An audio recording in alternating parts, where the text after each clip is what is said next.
Donc aujourd'hui on est dans la, je pense que c'est la cinquième semaine, non? La cinquième semaine sur la qualité logicielle. Donc l'ensemble des premières semaines, c'était l'objectif de introduire la notion de la qualité.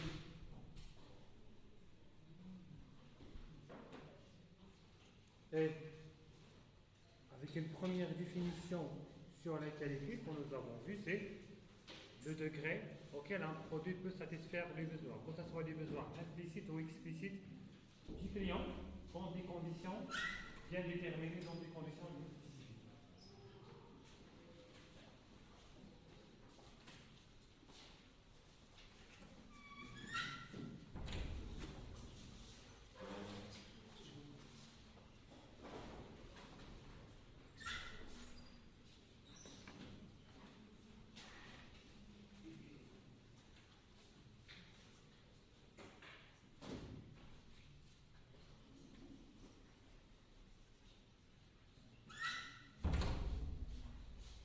Et la qualité se base sur deux piliers.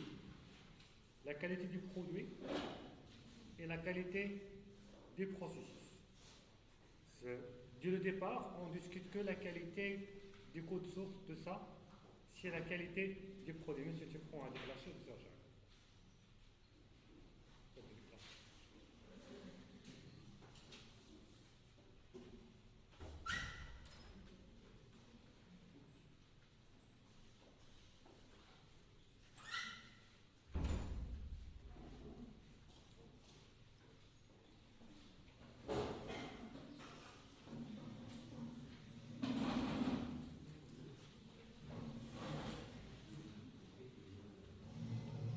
La qualité des produits, c'est une grande partie, c'est le code source. J'essaie d'évaluer la qualité du code source, côté maintenabilité, côté structure, côté architecture du code, côté design, tout ça c'est côté produit. Mais en plus que le produit, il y a le processus qu'on suit pour développer un produit de qualité. L'ensemble des étapes. Et pour traiter la qualité sur un produit, nous avons fait un ensemble de modèles. Un modèle de qualité qui permet de transformer différents attributs, les relations formes dimétriques, à une qualité globale. Oui, pour analyser plus en profondeur la qualité, on a vu un ensemble de métriques. En commençant par les métriques de code, qui sont les métriques les plus simples, à calculer, à comprendre, et aussi à interpréter. Mais leur inconvénient, c'est qu'elles ne permettent pas d'évaluer la logique ou l'intelligence derrière ce code qui a été développé. Une deuxième alternative, ce sont les complexités, à savoir la complexité cyclomatique ou bien la complexité de Halstead. Au moins, ces complexités permettent de donner une idée sur la logique derrière, qui permet au moins de voir le nombre de conditions qui a été implémentées. C'est la moindre des choses qu'on aura une idée sur le nombre de chemins, c'est la logique de développement. Pour la complexité de Halstead, c'est une complexité du vocabulaire, mais avec une compilation, on peut connaître l'ensemble des efforts nécessaires pour déployer, pour implémenter le code, ainsi une estimation sur les lieux qu'on peut y avoir. Mais l'ensemble de ces métriques-là, ça nous aide pour évaluer la qualité. Et jusqu'à aujourd'hui, on a essayé de faire des manips sur son archive pour analyser la qualité, ou bien en utilisant le CKGM pour analyser les métriques d'orienté jusqu'à aujourd'hui. Mais en plus que la qualité du produit, on a le processus de développement et l'impact du processus de développement sur un logiciel. Vous avez eu l'occasion de développer une application full stack récemment, l'année dernière. Tout le monde a développé une application. Vous avez suivi des processus. Vous avez suivi des processus pour le développement ou non? Vous avez une méthodologie? Oui? C'était quoi l'inconvénient? Il y a le problème majeur que vous avez rencontré dans votre stage, le développement de l'application. C'est quoi le problème majeur?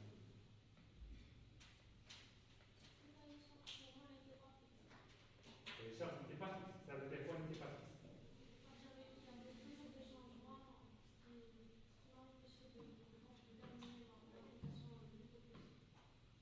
Tout à fait raison.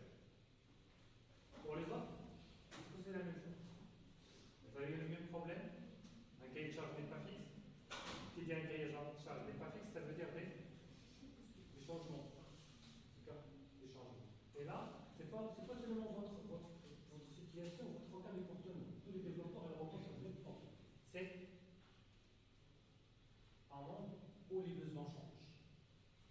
Là, on est dans un monde où les besoins changent.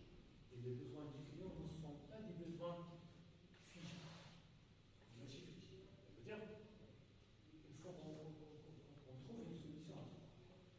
Et avoir un modèle ou bien un processus figé, ça veut dire un modèle qui est la première étape, on va dire la deuxième étape, je ne vais pas revenir en arrière.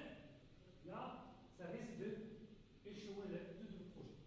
Et là, d'après les études qui ont été faites, vers 80%, 70%, 70% des projets qui sont échoués, là, grâce à le problème que vous avez cité tout à l'heure, auquel nous n'avons pas un cahier de charge fixe, auquel il y a des besoins qui changent.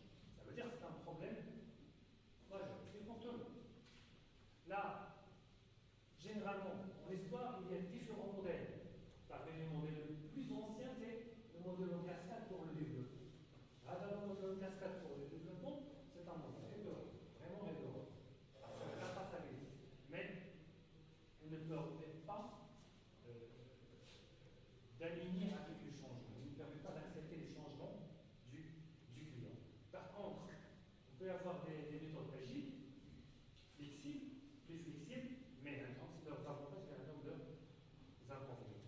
Donc, notre objectif dans cette science, c'est de comprendre les différents modèles de développement, les différentes sens de développement, que ce soit agile ou séquentiel, basé sur le plan, et on peut parler sur quand est-ce qu'on peut choisir l'un, quand est-ce qu'on peut choisir l'autre, ou bien surtout quand est-ce qu'on peut combiner entre les deux.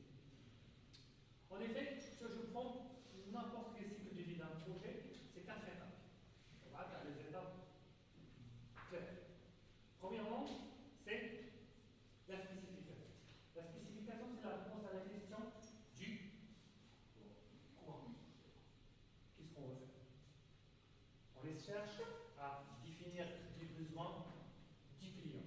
Et ces besoins, peut-être sous forme d'un cahier de charge, ou bien peut-être sous forme d'un backup avec des user stories. Ça dépend du contexte qu'on est en train. Une fois on fixe les besoins, on commence à faire le développement. Le développement, c'est le comment. Ça veut dire comment je peux satisfaire ces besoins, se concevoir, coder, faire de la documentation, avoir une architecture de code source. Tout ça, ce sont l'ensemble des étapes liées au développement. Une fois qu'on termine le développement, il faut qu'on passe à la troisième étape qui est très importante. C'est là la vérification. Et on vérifie, est-ce qu'on est en train de développer de bons produits et est-ce que le produit est accepté? On appelle vérifier et évaluer.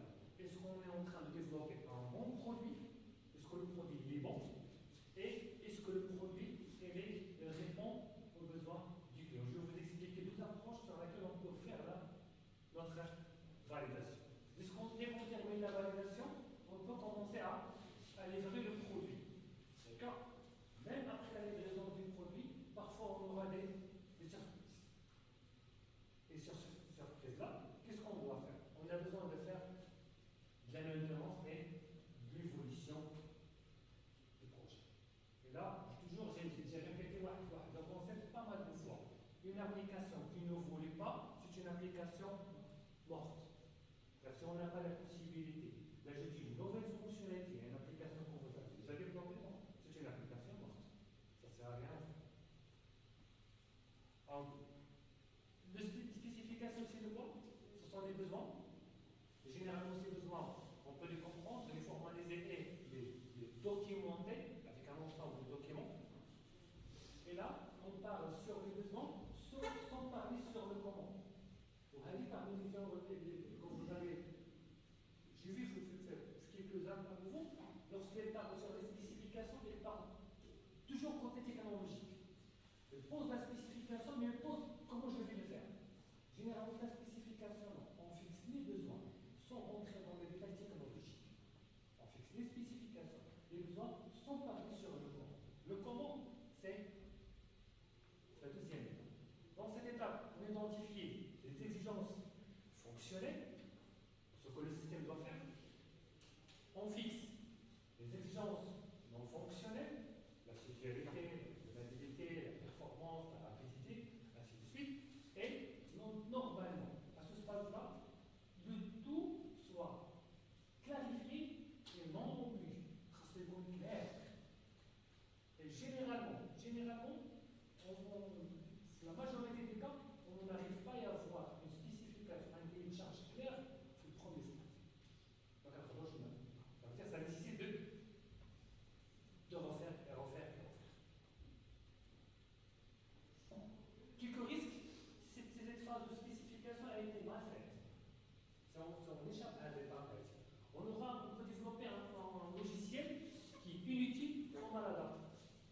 inutile, carrément. Mal adapté, ça veut dire une anomalie microfonctionnelle. Ça, c'est le premier risque. On peut avoir un coût élevé au niveau de la correction. Lorsqu'on passe l'ensemble de cycles, on oublie une microfonctionnalité vers l'étape de la maintenance pour refaire encore et ajouter ces fonctionnalités, ça devient très, très coûteux. Aussi, ça risque d'avoir carrément un échec du projet. Le premier, pas tir.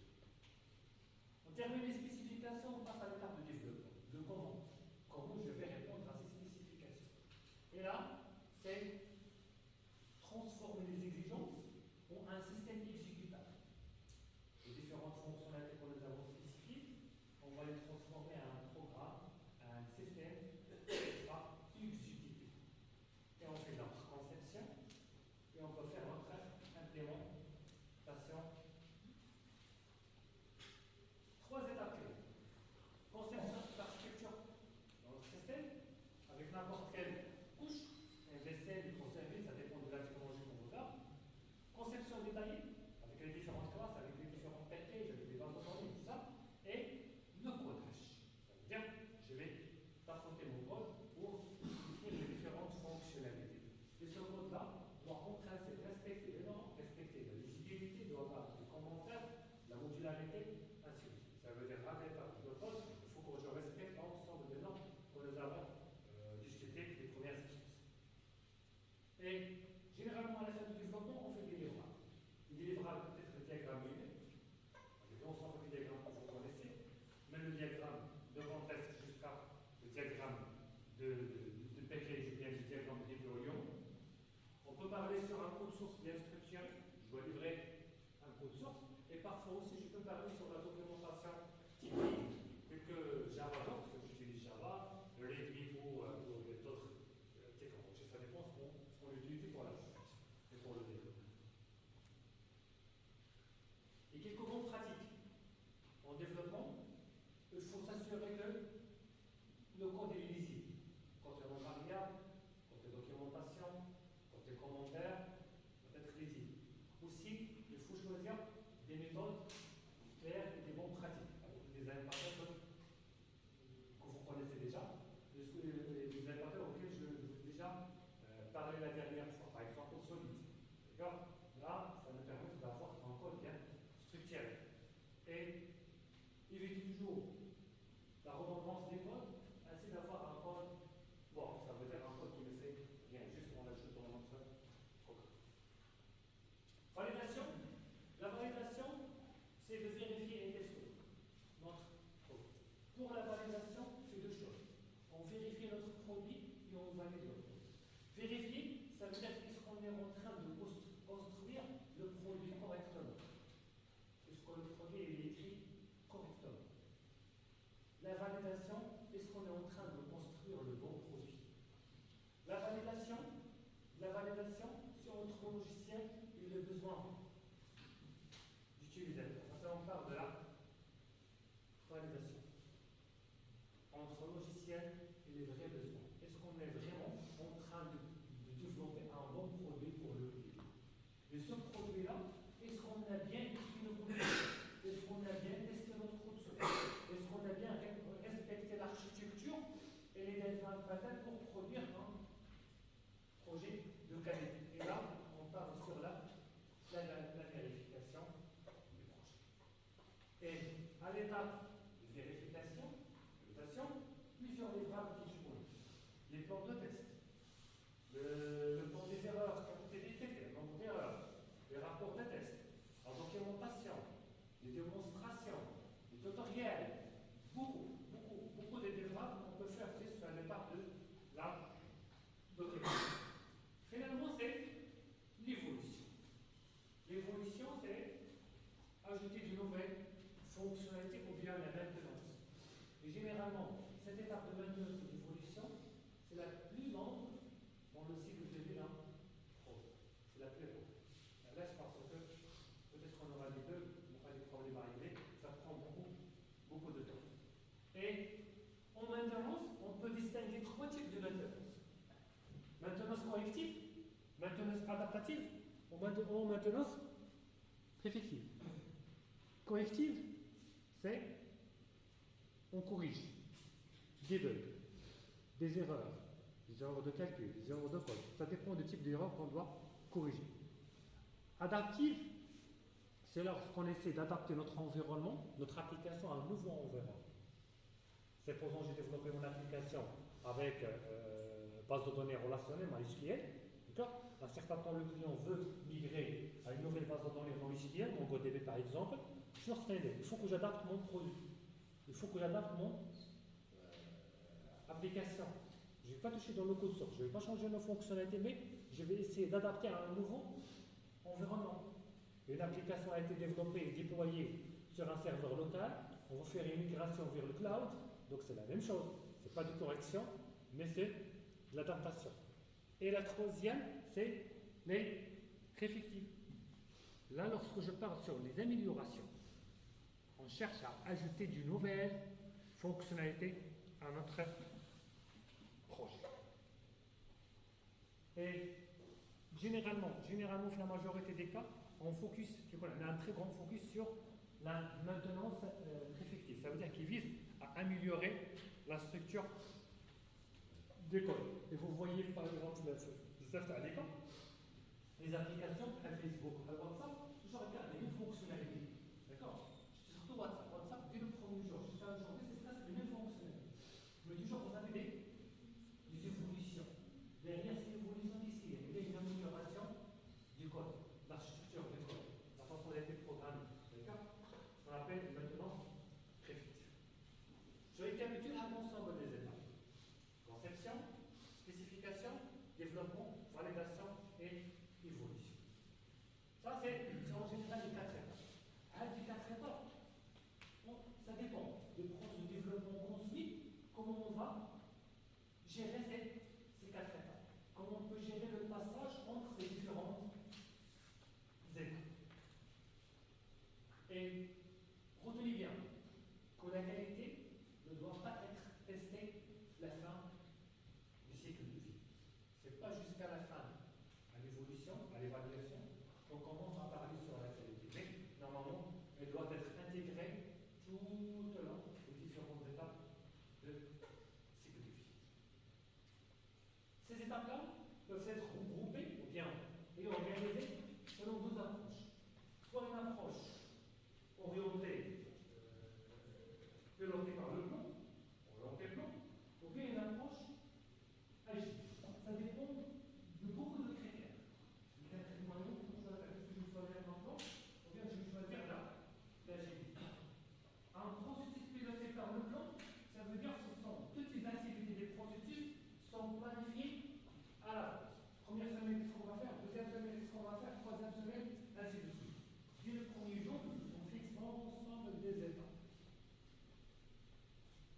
Par contre, l'agilité et le processus, c'est un processus progressif. Et il est facile à modifier, le processus, afin de répondre à ces différents changements qu'on peut avoir avec lui.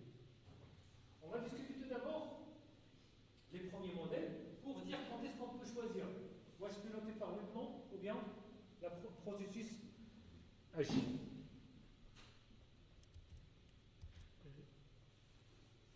Les modèles les plus reconnus, ce qu'on appelle les modèles génériques, c'est, là vous connaissez, en cascade. Oui, vous le connaissez déjà.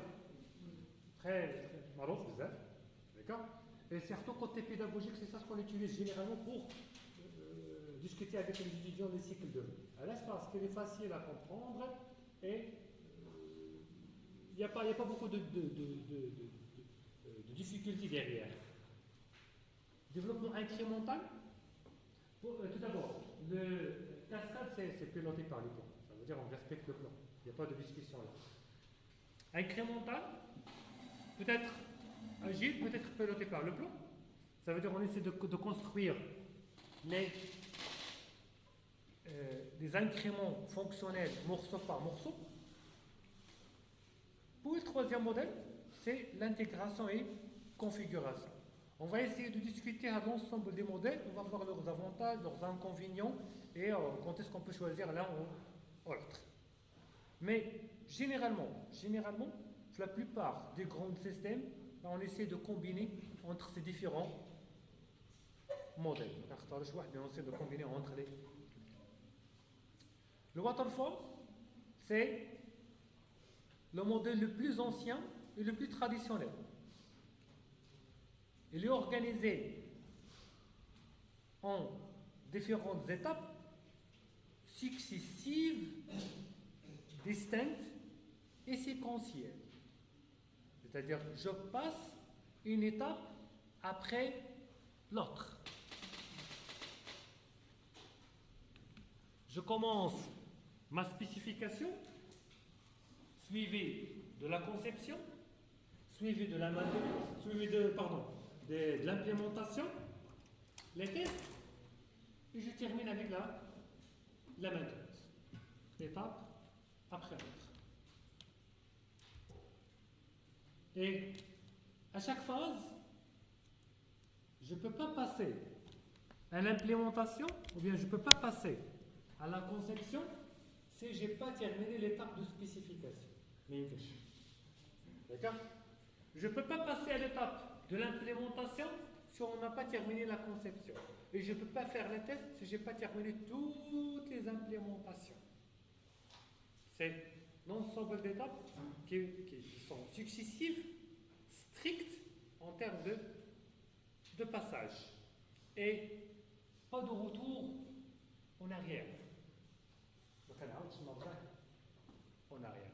Je termine la spécification, je passe. Je termine la conception, je passe. Je termine l'implémentation, je passe. Je termine les tests, je passe. Je termine la formulation.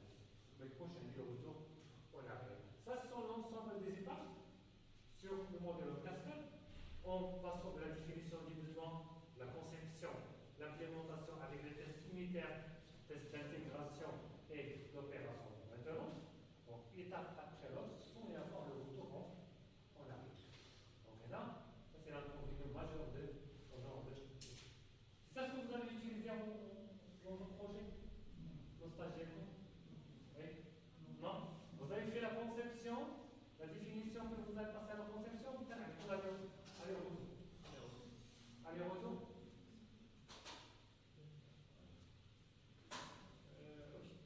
Bon, première étape d'analyse des besoins, c'est on le fait avec consultation avec l'utilisateur pour connaître les contraintes. Et généralement, le résultat, c'est un cahier de spécification détaillé du système. Conception du système et logiciel, c'est l'identification des différentes exigences de l'architecture matérielle logicielle, l'identification des abstractions logicielles, l'implémentation, c'est le codage, test unitaire, on teste les différents composants, petits composants, l'intégration, c'est en regroupant les différentes fonctionnalités, et finalement, on peut passer à l'étape de l'opération de la maintenance, dans laquelle on corrige les différentes erreurs ou quelques améliorations. À chaque étape, on a une certaine documentation à produire. Et là, ce modèle, il est exigeant côté documentation. Premier avantage, c'est la documentation. C'est vraiment de la traçabilité forte. Cahier de charge, spécification, plan d'architecture, les rapports de test, la documentation que vous imaginez, on doit y avoir dans un modèle en cascade. Et ce modèle-là, il est vraiment idéal et utilisé dans les systèmes critiques. Monsieur qu'on a des systèmes critiques. Des systèmes auxquels on ne peut pas donner une première version pour tester. Un système de freinage, dans une voiture autonome, je vous le dis, c'est un système de freinage à la maquette. Il n'y a pas autant de réponse, mais tu peux le tester. On ne peut pas, parce que c'est un système critique. Soit que les essais-là fonctionnent de temps en temps, ou bien on ne peut pas faire confiance à une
laisse la surprise.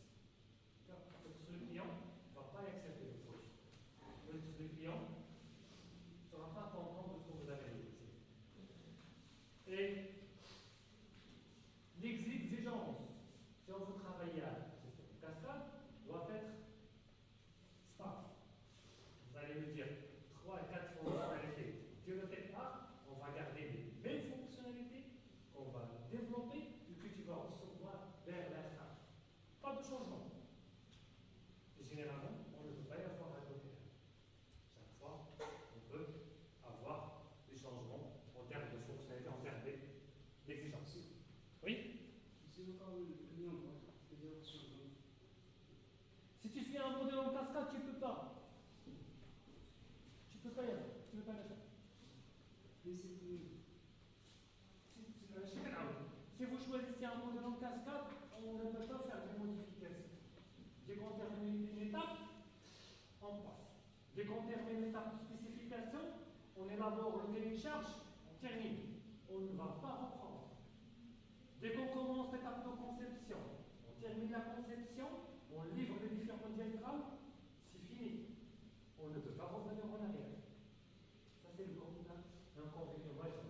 Elle est utilisée dans les systèmes critiques parce que généralement, ces systèmes-là, c'est des systèmes basés sur la physique. Déjà des modèles prédéfinis, des exigences bien déterminées. Elles respectent un ensemble de normes bien déterminées. Mais un texte change. D'accord? Deuxième modèle, c'est le modèle incrémental. Le développement incrémental. Incrémental, depuis le mondial, vous entendez, c'est des incréments. Jamais les incréments. C'est morceau par morceau. On peut développer morceau par morceau. C'est-à-dire, à chaque incrément, on peut ajouter des fonctionnalités, des nouvelles fonctionnalités, et les intégrer et tester progressivement. Et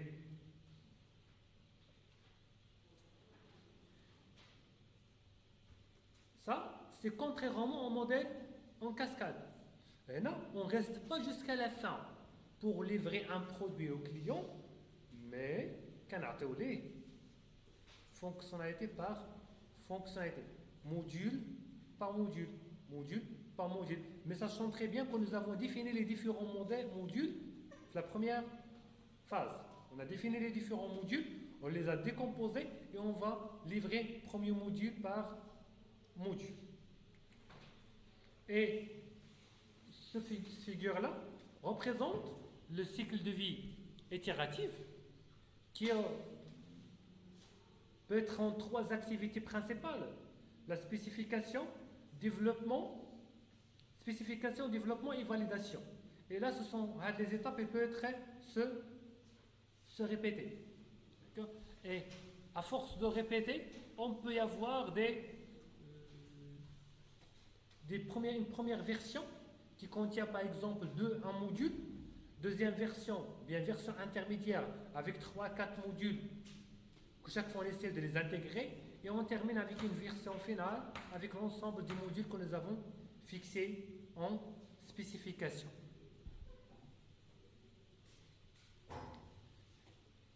Et là, l'entrée des processus, c'est ce qu'on appelle outline description, c'est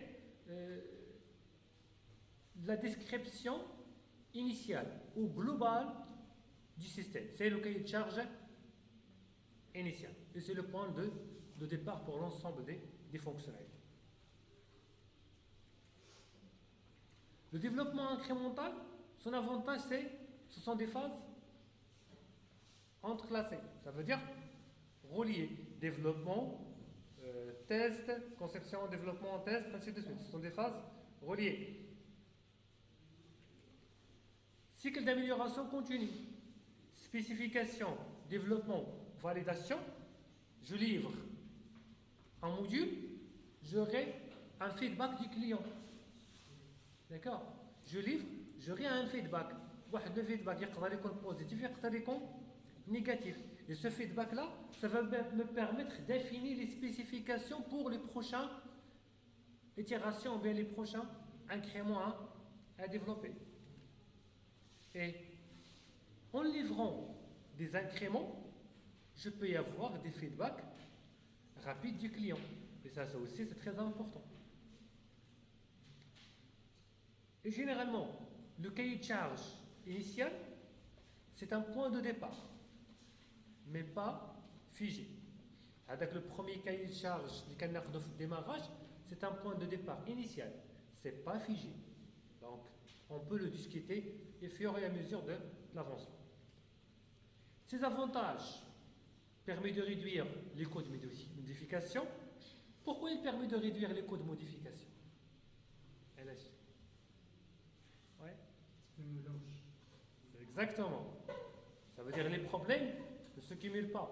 On a avoir des feedbacks, je peux corriger. Oui. Feedback du client fréquent, pourquoi?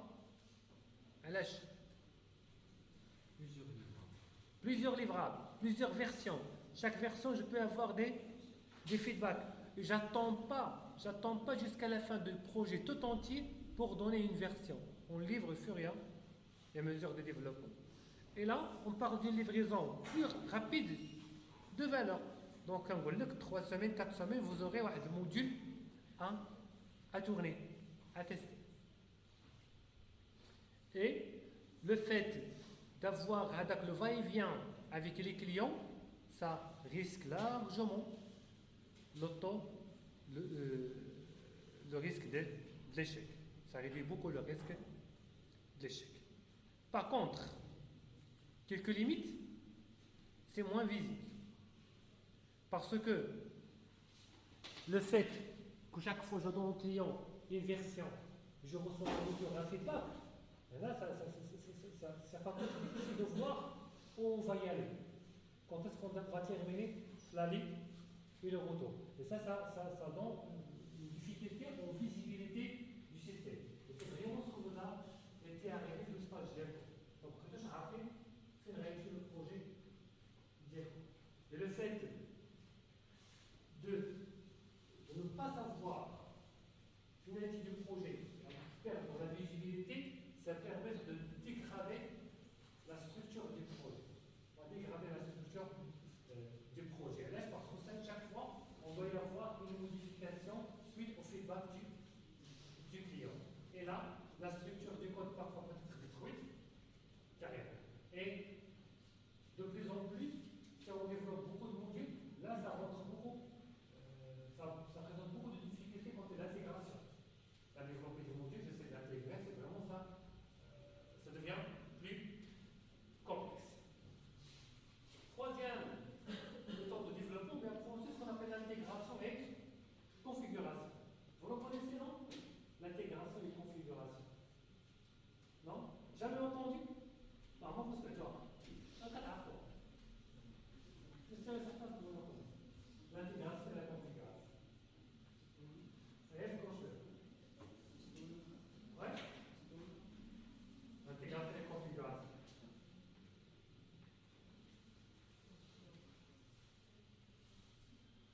C'est quoi?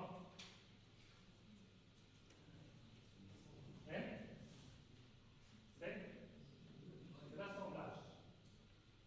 C'est le fait d'assembler pour construire le projet que de le développer à zéro. Je ne développe pas à zéro. Vous connaissez WordPress? Qu'est-ce qui permet de faire WordPress? Voilà, j'ai des fonctionnalités que je peux ajouter pour créer un site. Est-ce que vous développez? Est-ce que vous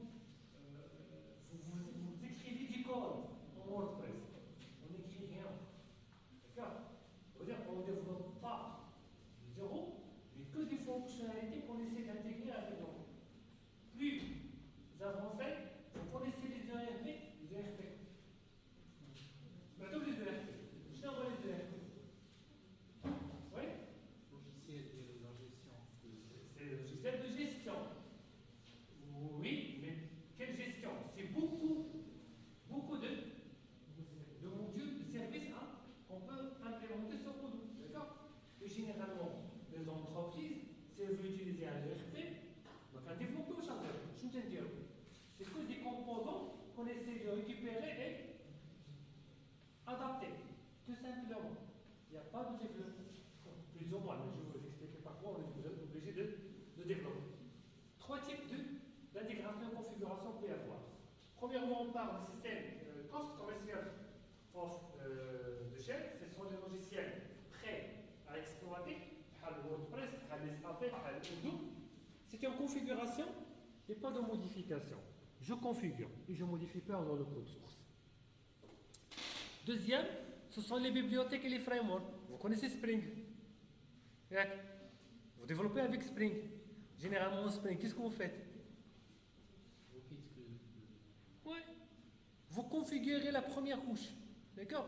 Et oui, il va s'occuper de la connexion avec les données, la sérialisation. Toutes les parties, c'est Spring qui va s'occuper de ça. Quelques métiers, quelques codages métiers. Et généralement, on peut avoir les services web ou les fonctionnalités, on peut les utiliser via des API. Par exemple, au lieu d'avoir dans l'application de générer localisation, je n'ai pas développé un système pour la localisation, mais je peux utiliser une API de Google Maps pour avoir la localisation rapidement. Suivre un processus d'intégration et de configuration permet de passer de l'ensemble de ces étapes. Premièrement, c'est les spécifications, d'accord? C'est on spécifie, on exprime les différents besoins, les spécifications des besoins. Deuxième étape, c'est software discovery, software evaluation. Software discovery, c'est-à-dire c'est la découverte, c'est la recherche du composant. Je vais chercher les différents composants qu'on peut y avoir, d'accord? Et software evaluation, est-ce que les différents composants de WordPress sont gratuits? WordPress, les composants de WordPress, est-ce que tous sont gratuits? Non, il y en a ceux qui sont gratuits, ceux qui sont payants. Là, ce qu'on appelle l'évaluation, d'accord? Je définis les différents composants et je peux évaluer. Est-ce qu'ils sont une licence gratuite? Est-ce que c'est commercial? Est-ce que c'est sécurisé? Est-ce que c'est pas sécurisé? J'essaie de voir l'ensemble de ces évaluations. En fonction de ces deux découvertes, on peut commencer le raffinement des spécifications. Je peux revenir en arrière. Par exemple, le client me demande d'avoir un système avec double authentification. Et les API qui permettent d'assurer la double authentification sur un niveau ne sont pas gratuites. D'accord?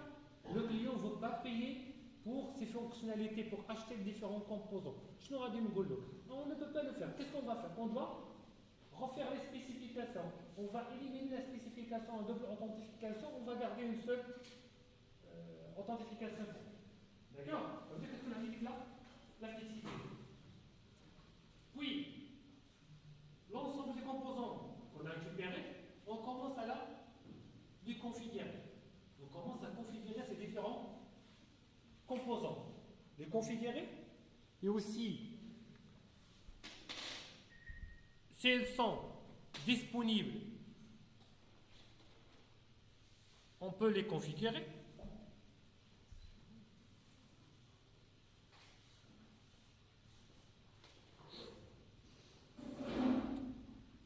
Parfois, c'est un système, il est complet. Par exemple, je ne peux rien ajouter. Je n'ai pas de fonctionnalité à chercher encore. Un système complet, je peux le configurer tout simplement. D'accord?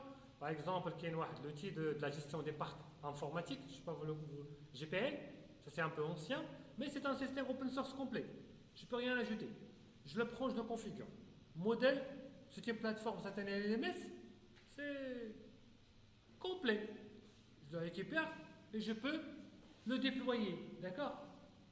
Ou bien, je peux chercher des composants que je cherche à adapter et parfois, dans un cas, je ne trouve pas des composants pour des fonctionnalités bien précises. Je ne t'en dis là, c'est il faut que je les que je les développe. D'accord? Si je prends le cas par exemple de les AP. Les AP. Les AP, c'est contient les différents modules.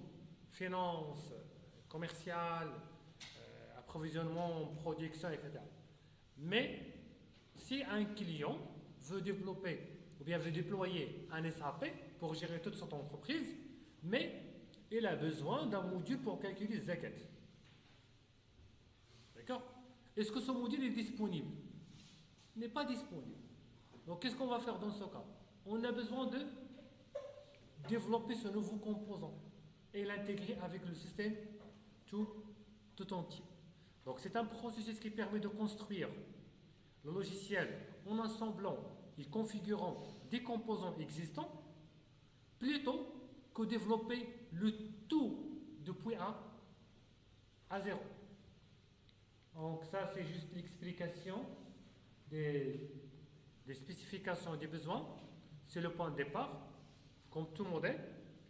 Deuxième étape, c'est Software Discovery and Software Evaluation. C'est la découverte et l'évaluation du logiciel.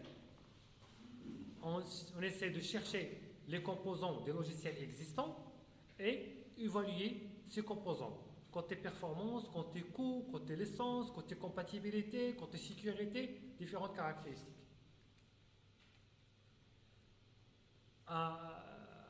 Suite au résultat de cette évaluation, on peut parfois affiner les besoins, modifier les besoins en discutant avec le client. Et après qu'on détermine vraiment les besoins nécessaires, on commence notre déploiement. Soit en configurant l'application, le système tout entier, on commence à le configurer, en ajoutant des composants externes en cas de besoin, et vraiment, le pire des cas, la dernière étape, c'est développer des composants, c'est en lab. L'étape de développement, c'est la dernière à faire. Et finalement, on intègre le système pour avoir un système tout entier intégré et testé. C'est bon? Est-ce qu'il y a des questions sur ces étapes-là? Pas de questions? Okay. Donc, quelques avantages pour ce type de ce modèle, intégration et configuration. C'est une réduction du coût et du risque. Développer maintenant un site web avec WordPress, c'est vraiment, ça devient un jeu d'enfant. Rapidement, pas de risque, gratuit, pas bon. Et on peut le livrer dans demi-journée, une journée au maximum, on peut livrer un site web fonctionnel. Les limites, c'est au compromis sur les exigences. Parfois, on essaie d'adapter les règles du métier dans l'entreprise au mode de gestion des ERP, des frameworks.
S'il y a des questions. Non?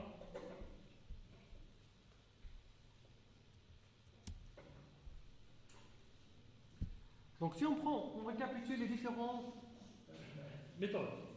Waterfall, rigoureuse, traçable, c'est vrai. Elle va trouver sa force, mais généralement, elle n'est pas flexible. Elle n'est pas flexible au changement. Le développement incrémental, ça donne un feedback rapide par rapport à l'environnement, mais permet de proposer une structuration du système, du code, et aussi un manque de visibilité du système parce qu'on ne sait même pas où on va y aller. L'intégration et configuration, c'est très rapide comme méthode de développement, très rapide, mais parfois c'est un compromis et il faut qu'on laisse quelques règles de métier sur lesquelles on travaille et aussi on devient très dépend des composants qu'on télécharge des composants. Par contre, ces modèles tentent en fait de résoudre le problème du changement. Là, vous pouvez l'ensemble de ces modèles. L'objectif c'est de balayer le risque et diminuer le risque d'échec des projets suite au changement de type de client. Mais vraiment, ils n'arrivent pas à le résoudre même. Après laquelle, c'est toujours ça fait face au changement du client. Les entreprises, généralement, c'est un environnement qui a un changement très rapide. Vous avez eu l'occasion de sentir avec le changement durant votre tâche. La solution, c'est impossible de produire un ensemble d'exigences logicielles stables. Mais une première réunion, 2, 3 réunions, 4 réunions, on fixe l'ensemble des exigences pour être en stable depuis toujours. Là, on ne peut pas y faire. La question, comment nous pouvons développer un logiciel utile, satisfaire les besoins de l'utilisateur, et on ne connaît même pas toutes les fonctionnalités par rapport. Donc, on cherche un modèle les fonctionnalités là. Ça, c'est le challenge. Et là, ça vient de l'agilité. L'agilité qui ne nie pas le changement, ça veut dire n'est pas contre le changement, mais essaie de l'embrasser, de l'accepter. Le changement, mais avec des conditions, avec des méthodologies, avec un ensemble de critères.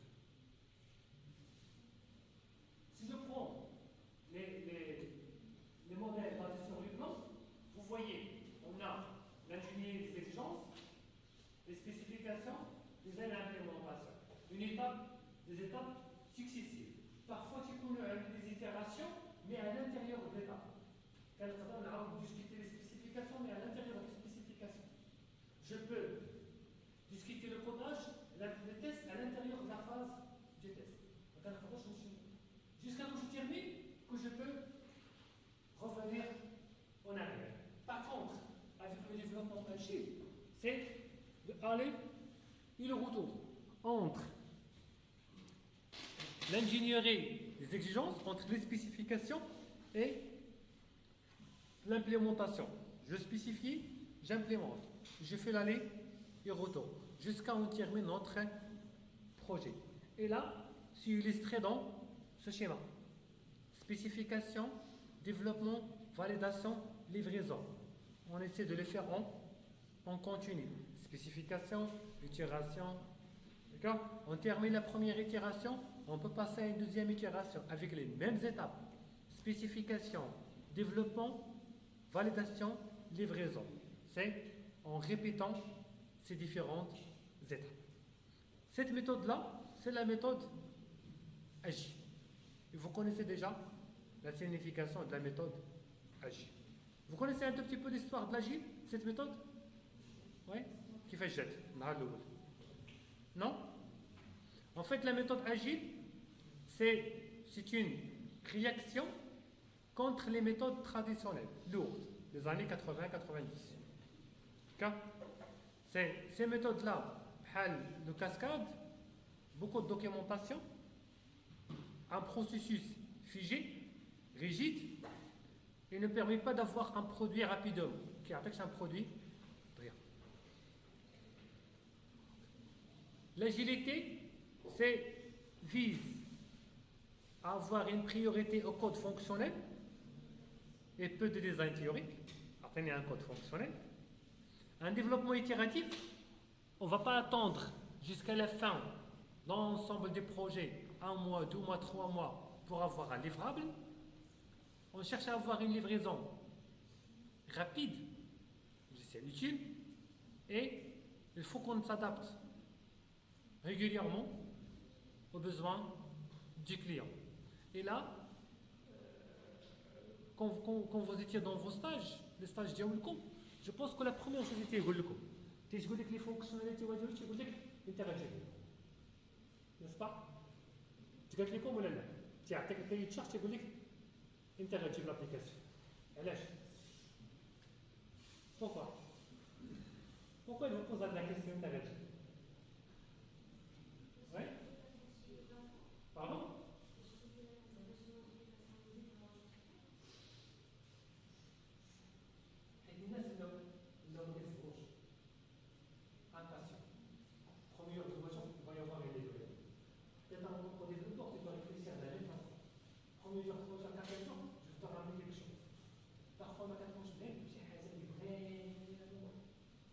Il suffit de lui ramener juste une interface, login et mot de passe pour le client. Wow.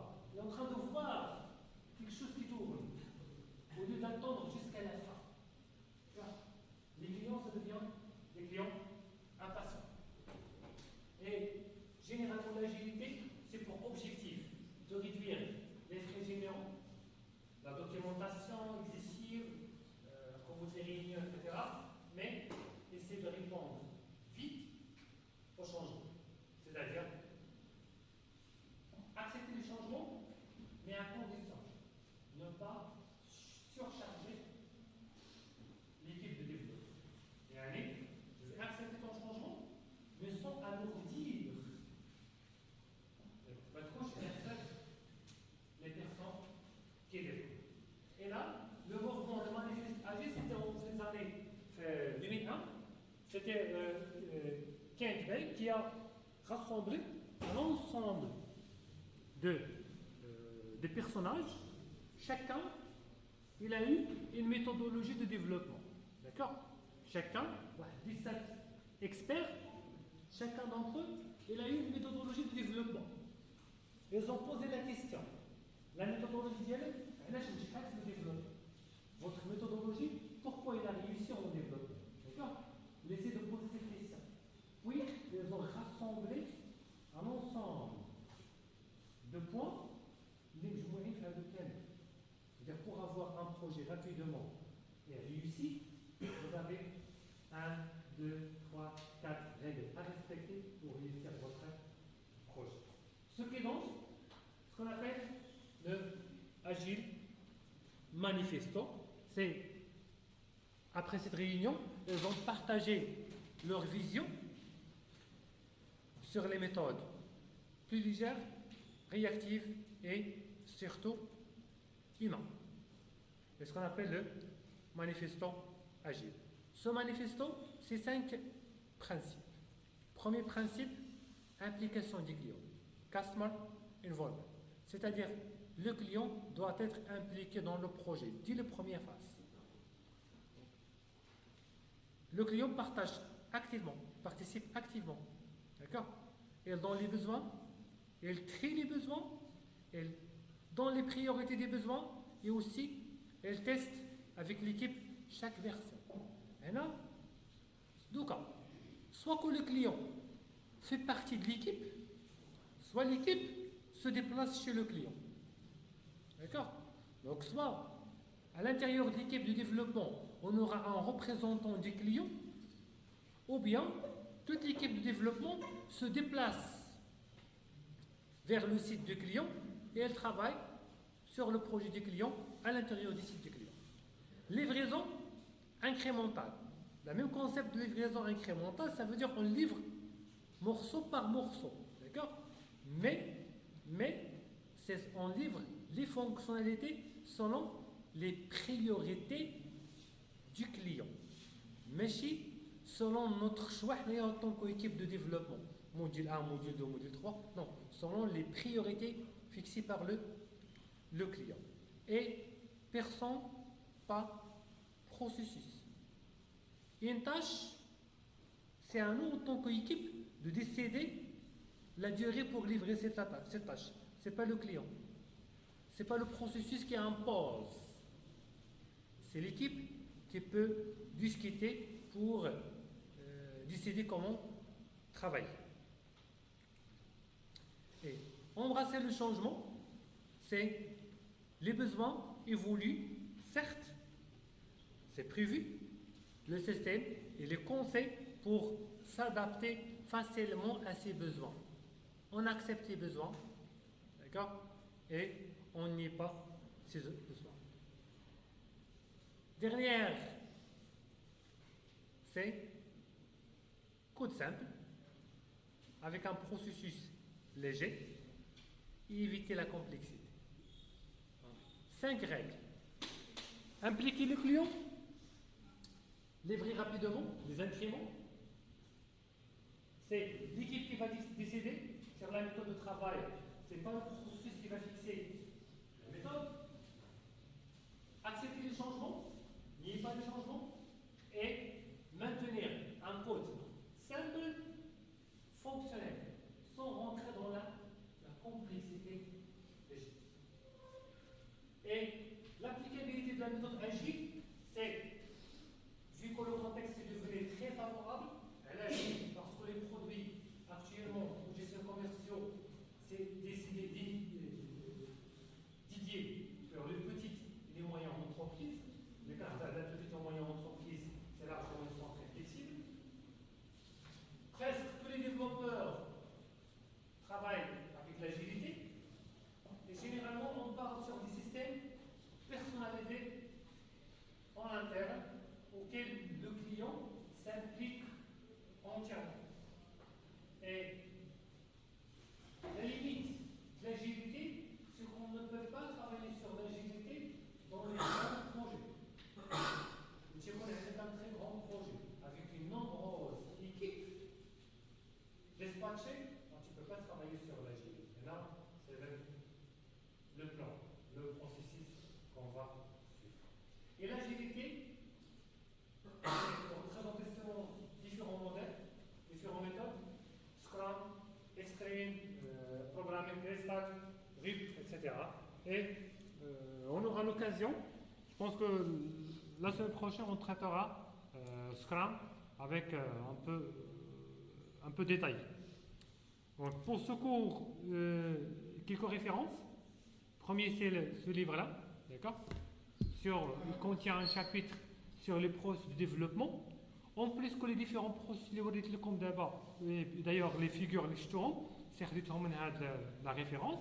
Vous allez trouver beaucoup d'autres processus de développement.